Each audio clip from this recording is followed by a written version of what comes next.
Ezequiel Araújo, Eliezer Rodrigues, a dupla dinâmica hoje para a gente tratar de política. Sejam bem-vindos, participaram ao longo do jornal e estamos nesse bloco final com a política do dia. Vamos começar falando sobre o presidente da Assembleia Legislativa do Piauí, Franzé Silva, que conversou com a nossa reportagem sobre a formação das comissões técnicas. Até tratamos aqui com o deputado estadual Varton Lacerda que, vamos usar uma expressão futebolística, embolou o meio de campo com essa reabertura do ano legislativo e logo na sequência, uns falam reabertura, outros falam abertura, é abertura, porque é o novo ano, né? E logo na sequência o carnaval, quer dizer, complicou para você montar as comissões técnicas. E qual é a realidade? Sem comissão técnica não funciona nada na Assembleia Legislativa, nem em parlamento nenhum. Vamos acompanhar o que disse o presidente. Nós temos já, por parte dos líderes, a indicação dos membros efetivos e suplentes das respectivas presidências. Agora, a partir da próxima semana, começar efetivamente toda a discussão em torno das matérias e, consequentemente, trazê-las para o plenário e fazer as aprovações. CCJ, Finanças e Administração, com quem fica? CCJ fica com o Partido dos Trabalhadores, Finanças fica com o MDB e a Administração fica com a oposição. Nomes já definidos? Já. Me apresentaram ontem alguns nomes, mas ficaram ainda de fazer o último diálogo. Então, vamos aguardar até amanhã ou sexta-feira a apresentação definitiva dos nomes para fazer uma publicação. Assim, eu não vejo, sabe, porque, olha, vamos esclarecer, seja uma CPI, por exemplo, a Comissão Parlamentar de Inquérito, ela tem a proporcionalidade, mas ali tem muita influência política, muito jogo político, mas as comissões técnicas é proporcionalidade pura. Tem que ser objetivamente. Objetivamente, aliás, matematicamente, não tem o que discutir. Então, como são as bancadas? Cada partido representado na Assembleia tem quantos parlamentares? Agora, quando a gente fala proporcionalidade, a gente inclui maioria e minoria. Todos têm que ser contemplados. Claro que não na mesma proporção, mas tem que ser contemplados. Então, começando com o Ezequiel, está avançado, Ezequiel, você apurou com o Eliezer lá na Assembleia, essas conversas estão avançadas, porque como são 30 parlamentares e tem que obedecer à proporcionalidade, não imagino que tenha muita, pelo menos não na distribuição de vagas por partido. Aí, no partido, em cada partido, decidir quem vai ser o indicado é outra história. Mas está avançada essa conversa? Douglas, mais uma vez, boa tarde a você, quem nos acompanha. Sim, Douglas, já assim, até há alguns nomes que já surgem ali nos bastidores também.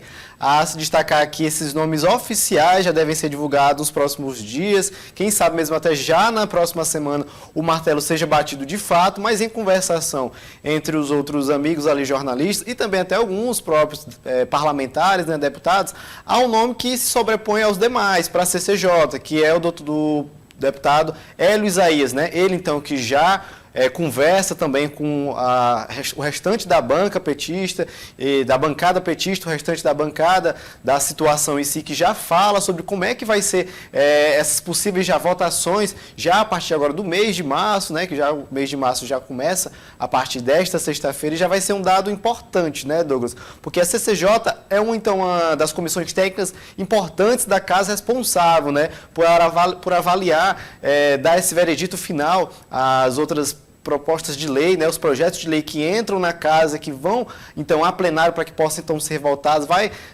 elencar, né, a legitimidade ou não de determinados projetos e outras suposições, e o deputado Hélio Isaías, né, do Partido dos Trabalhadores, é um desses nomes que se sobrepõe aos dos demais, né, havia uns que falavam que poderia ser Francisco Lima, há também outros que falam até de Rubens Vieira, né, mas o de Hélio Isaías é um que está bastante na frente, né, dos demais. Outro nome também, que é para a comissão de administração, né, Douglas, é também o do deputado Gustavo Neiva, né? Gustavo Neiva, que essa comissão deve ficar com o Partido Progressista, né, a qual a gente já tem as informações que até mesmo já está ali um pouco mais enfraquecida após a saída de Bárbara do Firmino e também do deputado Marney Menezes, mas o Progressista também vai ser um dos beneficiados por essa divisão, né, e poderá ficar também com uma dessas comissões, Douglas. Ou seja, há esses nomes ali nos bastidores já sendo arquitetados, né, montados por outras pessoas,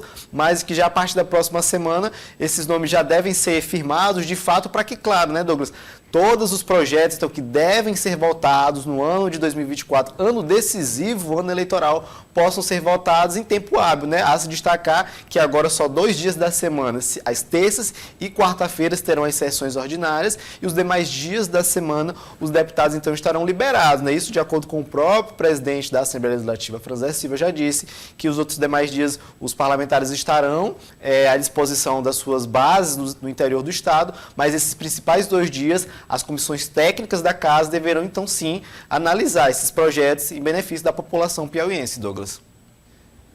Eliezer Rodrigues, vamos lá. As conversas estão adiantadas, como disse o Ezequiel, as conversas em termos de proporcionalidade, como eu disse, isso é pegar as lideranças, conversar com as lideranças, dialogar, de acordo com a proporcionalidade, é isso aqui, é isso aqui, é isso aqui. E entre os partidos, Eliezer, cada partido já sabe mais ou menos como vai ser a distribuição com base na proporcionalidade. E a discussão interna dos partidos? Muito bem, Douglas. Os partidos, para todos os efeitos, têm assento, têm espaço nas comissões.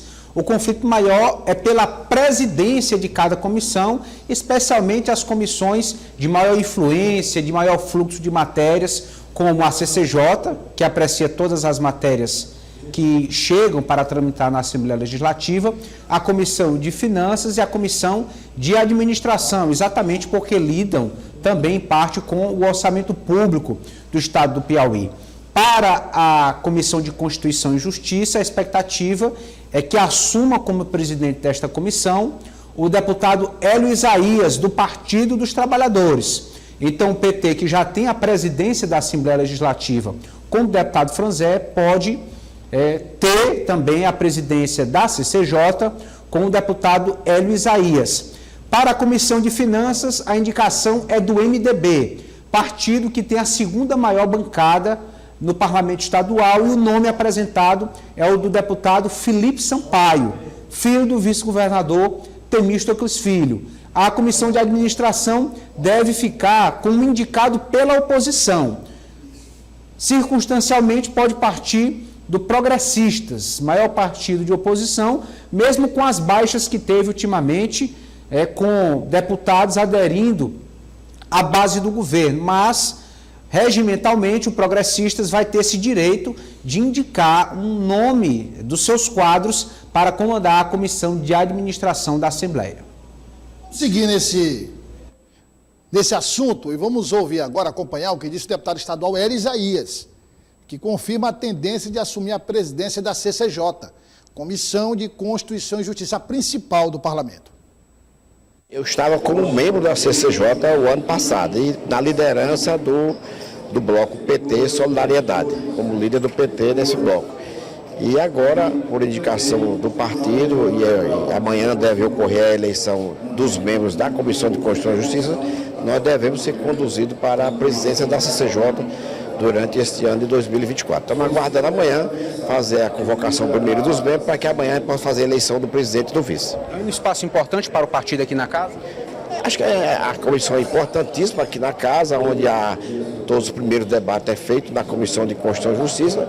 Eu, como deputado, já de 6 mandatos nesta casa, e agora, durante essa legislatura, fiz uma opção de permanecer aqui na casa, exercendo o meu mandato. No meu 6º mandato, é a 2ª vez que eu estou ficando na casa, só fui no primeiro e agora já no 6º, os últimos mandatos eu tive a oportunidade de ser secretário de Estado, né? Então eu quero aproveitar bem essa minha passada aqui durante esses próximos 4 anos, para que a gente possa fazer uma relação muito próxima aqui com os colegas e também participando efetivamente das comissões. Espero contribuir na Comissão de Constituição e Justiça.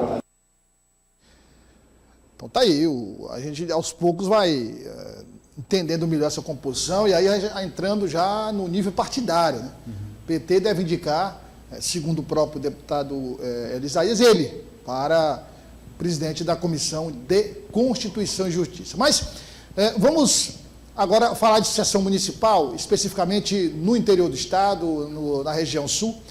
O deputado Hélio Isaías,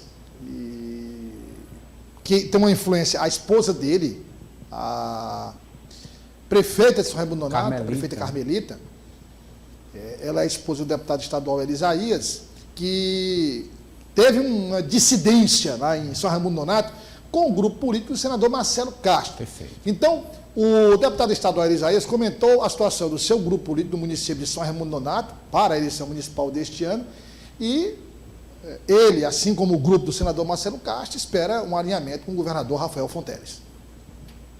Nós temos uma boa gestão da prefeita Carmelita. A Carmelita foi eleita em 2016, durante 7 anos tem feito uma transformação muito grande naquela cidade, está no seu último ano de mandato lá e apresentou o nome. Nós esperamos que com esse belo trabalho que ela faz à frente da gestão, a população com certeza vai reconhecer esse grande mérito que é a gestão da prefeita Carmelita. O governador Rafael deve ficar de qual lado lá? O governador Rafael Fonteles é um amigo que a gente sempre tem uma boa relação e jamais, nem eu e nem a prefeita Carmelita colocaremos ele em saia justa, de maneira nenhuma. Ezequiel, aí é uma das situações que nós comentamos aqui, que vai exigir jogo de cintura e muita capacidade de diálogo, que a gente sabe que tanto jogo de cintura como capacidade de diálogo são características do governador Rafael Fonteles, mas vai exigir que o governador, com esses grupos, sente-se à mesa, converse, para poder chegar ao entendimento, porque afinal são partes da base aliada. Sim, Douglas, a cidade de São Raimundo Nonato é uma das principais cidades, né, do Piauí em si, principalmente no extremo sul do estado, né? Lá na cidade, então, Carmelita Castro, então, já está auxiliando, então, Isaías Neto, do Partido dos Trabalhadores, a essa sucessão, né? Ele, então, que não vai poder fazer disputar a reeleição na cidade, já ele vai ter essa missão de disputar contra o MDB, contra Rogério Castro, né?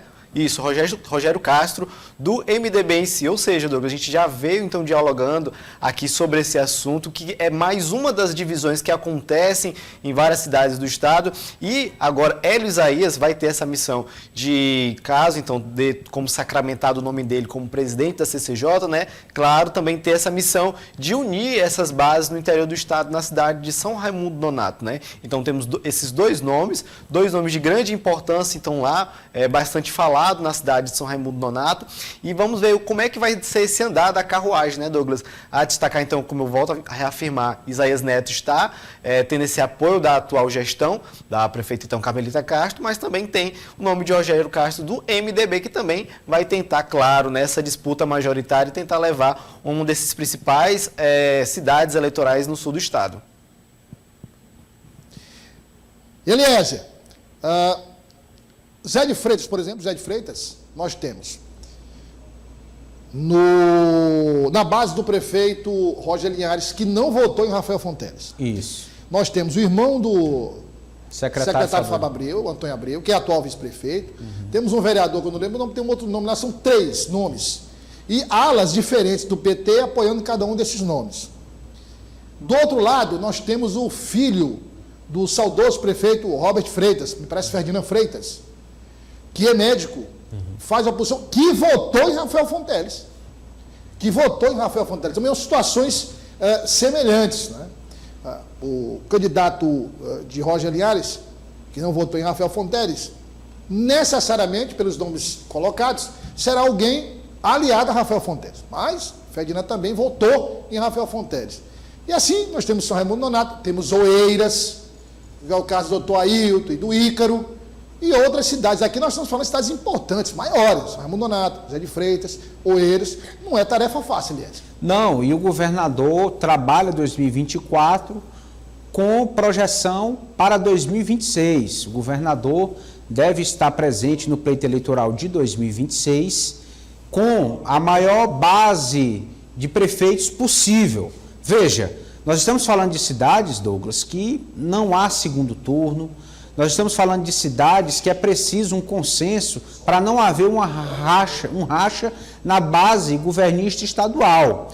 tem a vaga para o cabeça de chapa, para o vice, e é preciso admitir os outros espaços. Se tem 2, 3, ou em alguns casos 4 pré-candidatos ligados ao Palácio de Karnak, é importante ter maturidade política, pensarem na formação de chapa para vencer a eleição e, uma vez sendo vitoriosos, o grupo vai poder repartir outros espaços conquistados que fazem parte da gestão. Não vale a pena desgastar uma relação política que tem projetos a médio e longo prazo por conta de uma formação de uma chapa. Tem os pré-candidatos a vereadores também, podem ser favorecidos de alguma forma na estratégia proporcional, tem secretarias a serem disponibilizadas, enfim, diversas formas de acomodar e contemplar os aliados. Bom, falando em contemplar aliados, formação de chapa, alinhamento, o vereador de Teresina, Deolindo Moura, falou sobre os critérios de montagem da chapa proporcional em Teresina. O PT é um dos únicos partidos que tem muito mais pretendentes do que vagas disponíveis para concorrer à Câmara Municipal. E aí, assim como tem problema naqueles partidos que não conseguem formar chapas proporcionais, encontrar nomes competitivos, quem tem mais do que o número de vagas também enfrenta problemas. Outro tipo de problema, é verdade, mas não deixa... Como despachar? Como dizer, ó, amigo, felizmente você vai participar de outra forma da campanha, não vai dar para você concorrer. É uma situação realmente complicada. Tem que ser uma definição de critérios muito rigorosa e que seja para todos, né? Levando em consideração todos aqueles que pleiteiam uma vaga para concorrer à Câmara Municipal. Vamos acompanhar o que disse o vereador Deolindo Moura sobre a criação desses critérios. O nosso principal critério é as bancadas. Isso está sendo tratado por os presidentes, né, das 3 siglas da federação. Esse critério, depois nós temos o critério de bancada. Bancada na Assembleia Legislativa, na Câmara Federal e também o entendimento entre eles. Um exemplo, o PCdoB pediu uma vaga tão somente na federação. Assim como o PV, até aqui tem a nossa querida Poliana como pré-candidata. Nós esperamos que possam ter mais pré-candidatos e que a gente possa chegar a um denominador comum, garantindo o fortalecimento dos partidos e garantindo também que todos, não só a federação, mas todos os partidos desse campo democrático popular tenham participação. Como é que despacharia, hein? Isso aqui, ó, como é que você conversaria com o pai? Porque ali, a gente tem que levar em consideração o seguinte,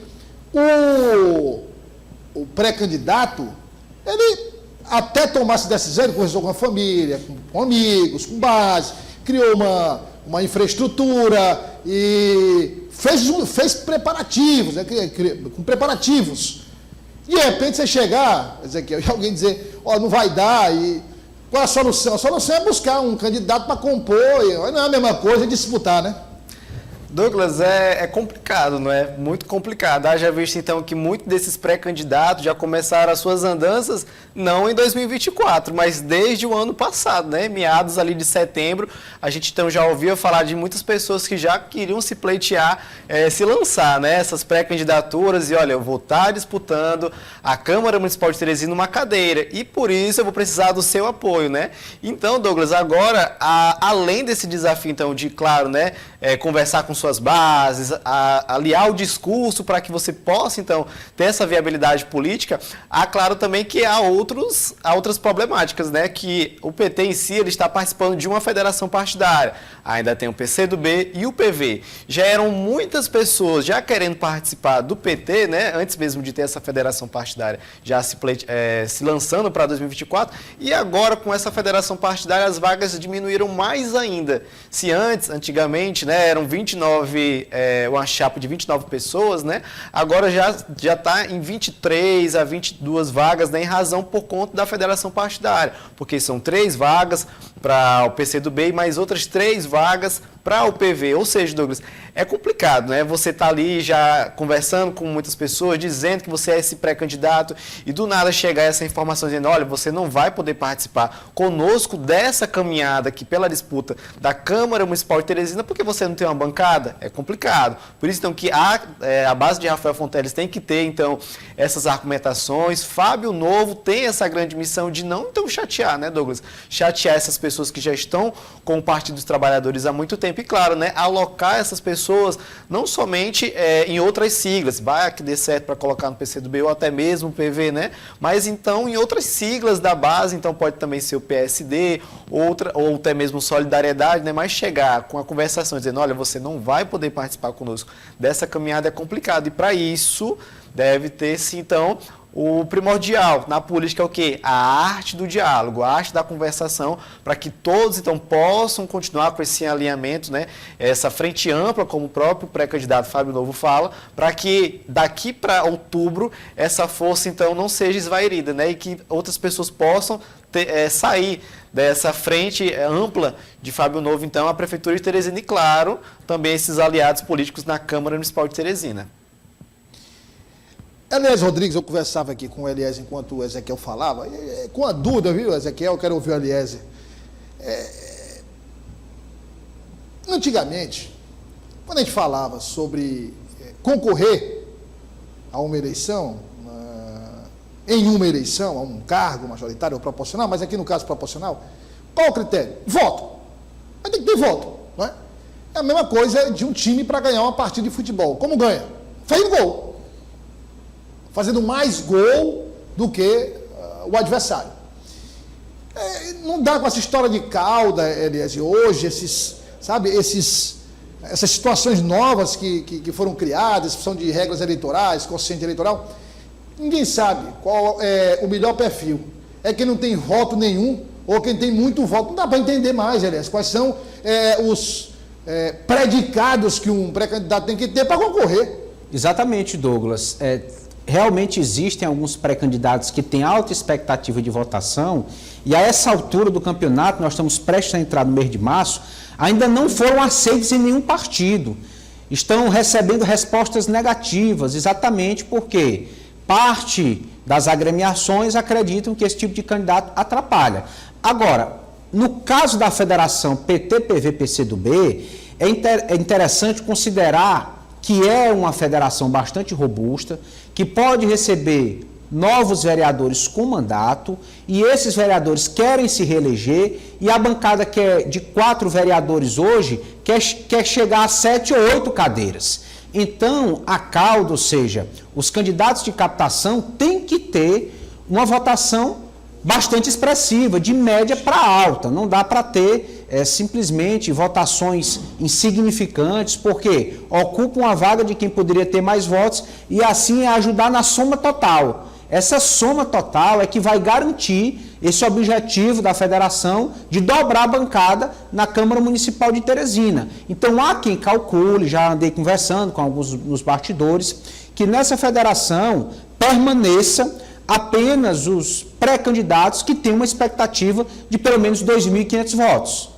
É uma projeção de média para alta, porque alguns têm potencial para conquistar 4.000 votos, 5.000 votos, 6.000 votos. Então, menos do que 2.500 votos seria arriscado. Algum candidato poderia ter uma votação alta, perder a eleição por falta da cauda. Então, a cauda tem que ser expressiva também. E isso estimula, dá uma sensação de que esses sem mandato, esses de menor expectativa, também vinham conquistar alguma cadeira na sobra, ou venham ficar como primeiro suplente e assumir posteriormente. Enfim, abre um horizonte para o grupo. Se não tiver uma estratégia de grupo, a eleição proporcional pode não funcionar. E aí nós estamos falando, o Elias trouxe um número importante, nós estamos falando de cauda com 2.500 votos, que em chapas com candidatos de menor potencial de votos, essa votação é para eleger um vereador.